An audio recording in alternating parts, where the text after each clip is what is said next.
안녕하세요. 오늘은 12월 15일 목요일 아침입니다. 오늘도 하나님의 말씀으로 하루를 시작하겠습니다. 오늘 말씀은 전도서 10장 1절에서 11절까지 말씀입니다. 제가 읽겠습니다. 죽은 파리들이 향기름을 악취에 나게 만드는 것 같이 적은 우매가 지혜와 존귀를 난처하게 만드느니라. 지혜자의 마음은 오른쪽에 있고 우매자의 마음은 왼쪽에 있느니라. 우매한 자는 길을 갈 때에도 지혜가 부족하여 각 사람에게 자기가 우매함을 말하느니라. 주권자가 내게 분을 일으키거든 너는 내 자리를 떠나지 말라. 공손함이 큰 허물을 용서받게 하느니라. 내가 해 아래에서 한 가지 재난을 보았노니 곧 주권자에게서 나오는 허물이라. 우매한 자가 크게 높은 지위들을 얻고 부자들이 낮은 지위에 앉는도다. 또 내가 보았노니 종들은 말을 타고 고관들은 종들처럼 땅에 걸어 다니는도다. 함정을 파는 자는 거기에 빠질 것이요 담을 허는 자는 뱀에게 물리리라. 돌들을 떠내는 자는 그로 말미암아 상할 것이요 나무들을 쪼개는 자는 그로 말미암아 위험을 당하리라. 철 연장이 무뎌졌는데도 나를 갈지 아니하면 힘이 더 드느니라. 오직 지혜는 성공하기에 유익하니라. 주수를 베풀기 전에 뱀에게 물렸으면 술객은 소용이 없느니라. 아멘. 오늘 말씀 1절을 보면 지혜와 존귀, 지혜와 영광을 쓸모없게 만드는 게 있는데 그것이 적은 우매, 적은 어리석음이다 라고 말해주고 있습니다. 여기 죽은 파리들이 향수, 향기름 나는 것과 함께 섞어서 변질되는 것처럼 이 어리석음이라는 것이 지혜와 영광을 쓸모없게 만듭니다. 사실 지혜는 굉장히 강하고 굉장히 큰 영향을 끼칩니다. 그러나 지혜 못지않게 어리석음 또한, 우매함 또한 이 세상에서는 큰 영향을 미친다는 사실을 우리가 잊지 말아야만 합니다. 그래서 지혜를 추구해야만 하지만 어리석지 않은 것을 추구해야만 한다는 사실 또한 우리가 기억해야만 할 것입니다. 분명 지혜가 탁월하지만 어리석음도 간과할 것이 아니다라는 사실입니다. 그리고 2절을 보면 이 지혜자와 어리석은 자, 우매자는 정반대의 길을 가고 있다라고 말해주고 있습니다. 그런데 재밌는 건 우매한 자는, 어리석은 자는 자기가 길을 가면서도 자기가 어리석다는 것을 스스로 말하고 있습니다. 여기 말씀을 보니까 각 사람에게 자기가 우매함을 말하느니라. 그러니까 자기가 어리석다는 것을 다 흘려가고 있습니다.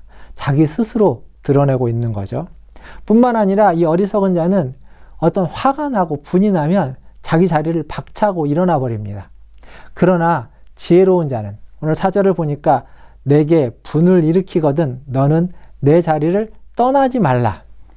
그러니까 지혜로운 자는 자리를 지키는 겁니다. 그 자리를 쉽게 떠나지 않습니다. 그러할 때 혹 나중에 허물이 있더라도 사함을 받을 근거가 되는 겁니다. 기분이 나쁘다고 화가 난다고 그 자리를 박차고 일어날 것이 아니라 그 자리를 지킬 줄 아는 자, 그 자리를 고수할 줄 아는 자, 하나님이 보내신 그 자리에 지그시 넌지시 끝까지 버틸 수 있는 자, 그가 지혜로운 사람이다 라는 것을 오늘 이 전도서는 말해주고 있습니다. 그리고 이제 5절부터 7절까지 말씀을 보면 해 아래에서 한 가지 재난과 같은 사건이 일어나는데 그건 뭐냐면 주권자가 어리석다는 겁니다. 주권자가 어리석으면 사회 질서가 뒤집어집니다. 여기 말씀을 보면 우매한 자가 높은 지위를 얻고 부자들이 낮은 지위에 있습니다. 뿐만 아니라 종들이 말을 타고 고관들은 걸어 다닌다. 그러니까 앞뒤가 바뀐 겁니다. 주객이 바뀐 거죠. 이 질서가 어그러졌다는 겁니다. 무엇 때문에? 주권자의 어리석음 때문에. 즉 지도자들의 어리석음으로 말미암아서 이러한 혼돈스러운 세상이 펼쳐진다는 겁니다. 그래서 우리는 위정자를 위해서 기도해야만 합니다.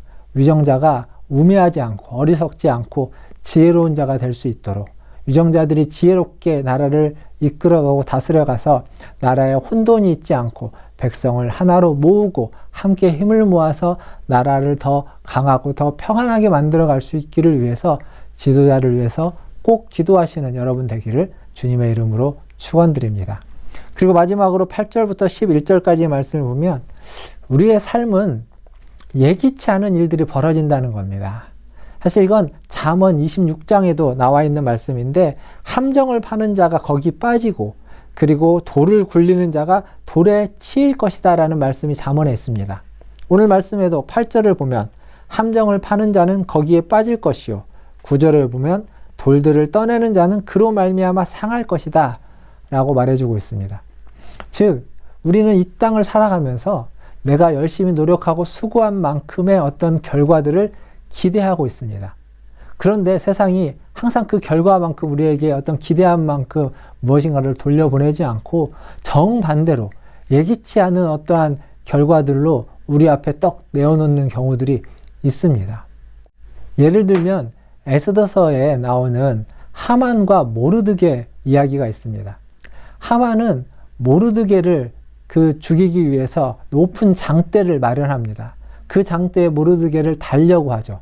그런데 결과적으로 그 장대에 누가 달렸냐면 하만이 달렸습니다. 모르드게 입장에서 보면 정의가 구현된 것입니다. 그러나 하만 입장에서 보면 자기의 그 지혜로 자기가 노력하고 수고한 것과는 정반대의 결과를 맞닥뜨리는 그러한 일이 되어버린 겁니다. 이 세상의 일이 그와 같다는 겁니다. 어떤 경우에는 내가 계획하고 내가 수고하고 노력한 것과는 전혀 다른 결과물로 내 앞에 떡하니 나타나게 되는 그러한 일들이 있다는 겁니다. 그래서 세상의 지혜는 분명히 강하고 유익하지만 그러나 그 지혜로 이 세상의 모든 일들을 설명할 수 없고 모든 일들을 해결할 수 없고 헤쳐나갈 수 없다는 겁니다. 그 지혜보다 더 위에 있는 것이 있다는 거죠. 어제도 말씀드린 것처럼 세상의 지혜보다 더 위에 있는 것, 세상의 어리석음보다 우매한 것보다 더 위에 있는 것은 하나님의 섭리라는 사실입니다. 하나님의 다스림, 이 하나님의 섭리와 하나님의 다스림이 바로 우리가 궁극적으로 따르고 궁극적으로 추구해야만 하는 것입니다. 사랑하는 성도 여러분, 해 아래에 많은 지혜들이 있고 많은 어리석음도 있습니다. 그 속에서 우리는 살아갈 수밖에 없습니다. 그러나 그 위에는 하나님의 섭리와 하나님의 다스림, 하나님의 주권이 있다는 사실을 꼭 기억하시고 하나님의 섭리 가운데서 오늘 또 살아가시는 하나님의 다스림 가운데서 살아가시는 저와 여러분 되기를 주님의 이름으로 축원드립니다. 기도하겠습니다. 하나님, 우리의 걸음이 우매한 자의 걸음이 되지 않고 지혜로운 자의 걸음이 되게 하여 주시옵소서. 그러나 우매하든지 지혜롭든지 하나님의 섭리 가운데에서 하나님의 다스림 가운데에서 항상 살아갈 수 있는 그렇게 하나님을 의지하고 하나님을 바라보는 삶이 되게 하여 주시옵소서. 오늘 또 주님만 의지하면서 하루를 시작합니다. 주의 도우심을 구합니다. 우리는 연약합니다. 우리는 때로 지혜롭고 때로 어리석습니다. 우리는 때로 하나님의 뜻에 순종하고 때로 그러지 못할 때도 있습니다. 그러나 그러한 모든 우리의 삶이 하나님의 섭리 가운데 하나님의 다스림 가운데 살아가는 삶이 되게 하여 주시고 날마다 주님과 동행하며 날마다 주님의 손에 이끌려 살아가는 우리의 인생들 되게 하여 주시옵소서. 우리 문화촌제일교회 또한 그렇게 하나님의 손에 이끌려서 하나님을 영화롭게 하며 하나님의 뜻을 이루어가는 교회가 되게 하여 주시고 이 나라의 유정자들도 아버지 하나님 지혜롭게 하여 주시고 어리석지 않게 하여 주셔서 백성들을 바른 길로 인도해 가며 나라의 백성들을 하나가 되게 해서 평화롭게 하고 또 하나님이 주시는 은혜와 복을 누릴 수 있는 그러한 복된 나라로 아버지 하나님 거듭날 수 있도록 도와주시옵소서. 나라를 위해서 기도하는 성도들, 교회를 위해서 기도하는 성도들, 또 각자의 가정과 또 기도 제목을 가지고 기도하는 우리 모든 성도들의 기도에 하나님 은혜 베풀어 주시고 응답하여 주시옵소서. 오늘도 함께하여 주신 하나님께 감사와 영광을 올려드리며 우리 구주 예수님의 이름으로 기도하옵나이다. 아멘. 사랑합니다. 축복합니다. 또 내일 아침에 뵙겠습니다. 샬롬.